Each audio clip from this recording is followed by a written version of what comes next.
Hello YouTube, this is Noah, and today we're going to be doing an unboxing and review of the Schiit Fulla 2.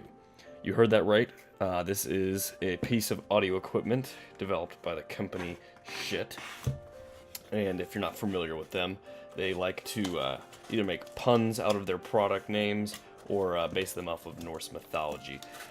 But for those of you that are watching this video, you probably are already pretty familiar with Schiit. So what this product basically does is it's an amp and a DAC for your headphones, and it has a bunch of different options for how you have your computer set up. For those of you who want to step up your audio game without breaking the bank, this thing comes in at about $100 plus shipping from Schiit's store on their website. So it's not terribly expensive, and it's a pretty good way to kick up your audio game. One thing you may want to consider before you get this product, though, or any amp in general for that matter, is to have a nice pair of headphones to begin with, because if you already have a bad pair of headphones and an amp and DAC is not going to solve your problem, the change in audio quality will be much more drastic with a nicer pair of headphones and then buying an amp and DAC.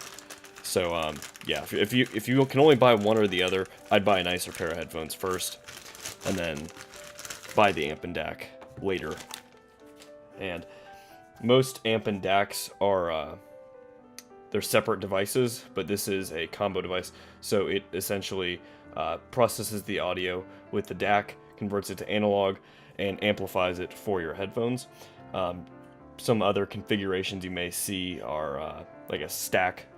If you buy from Schiit, they're referred to as the Schiit stacks, and basically you have an amp and a DAC on top of each other, so that you can use the DAC to process your audio to analog and amplify it with the amp above it. And this device essentially alleviates the need to have two separate devices by combining both functions into one single device. But we can read a couple of facts about it here if you are curious about what you get with the product.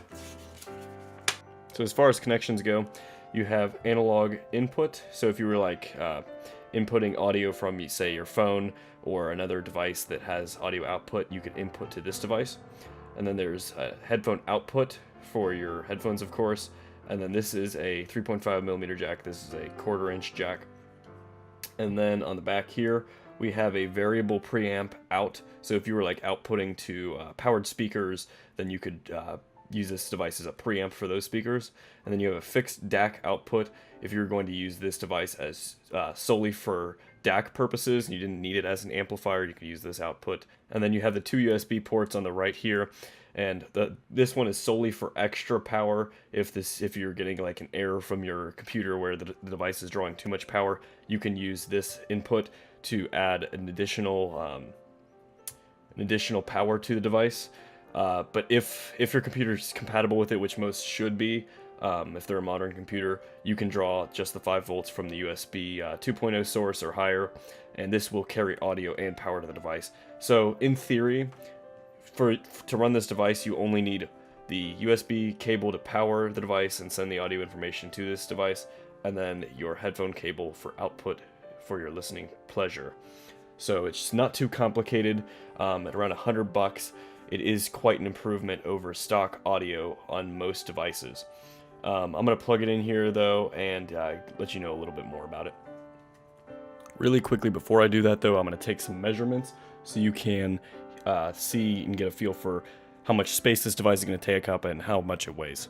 So first off, the device weighs in at about 208 grams and comes with a USB cable, so if you want to weigh that too. The total device weight, including the cable, is about 237 grams, not a huge footprint. And then the dimensions of the device are going to be about 88.5 millimeters in length, about 63, almost 64 millimeters in width,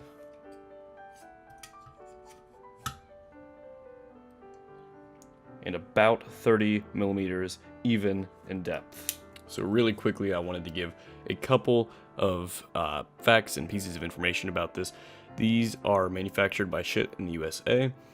So they're built here in America, and their maximum power at 16 ohms is going to be 550 milliwatts. At 32 ohms, 360 milliwatts, 50 ohms, 230 milliwatts, and 300 ohms, it'll output 40 milliwatts of power.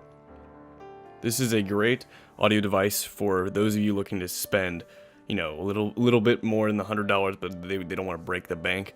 You're looking for something that's amp and a DAC, and it has a wide range of flexibility for multiple different types of headphones. For those of you who are new to the headphone market, or audiophiles in general who are just new to the scene, this is a great option for those of you who don't want to break the bank, but still pursue great audio quality. That's going to be about it for this review today. Thank you all for watching. Leave a like if you found this video helpful, and drop a comment down in the comment section if you have any questions. Subscribe to my channel if you want to see more videos like this one, and I will see you all in my next one. Bye.